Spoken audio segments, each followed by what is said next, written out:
The developed project management plan process includes developing a performance measurement baseline or PMB, which is a tool that is used to track and measure the progress of the project.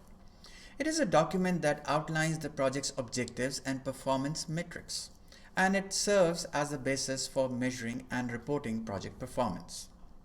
The PMB is developed during the planning phase of the project and is typically created by the project manager with obvious inputs from other key stakeholders such as the project sponsor, project team members, and subject matter experts.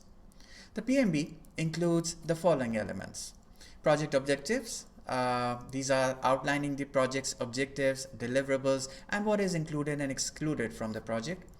The performance metrics, which is basically outlining the specific metrics that will be used to measure project performance such as schedule, budget, scope, and quality. The baseline values, which is outlining the values that the performance metrics will be measured against. Reporting schedule, which is outlining the schedule for reporting project performance. Responsibilities and roles, which is outlining the roles and responsibilities of the project stakeholders in relation to performance measurement and reporting. The PMB is reviewed and approved by the project sponsor and other key stakeholders such as the project manager himself and the project team members before it is actually implemented.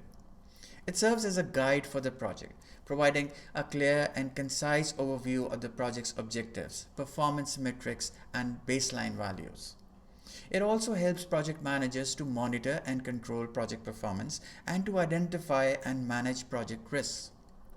The PMB is a living document that should be reviewed and updated throughout the project as and when required. For example, if the project scope changes, the PMB should be updated to reflect the new scope.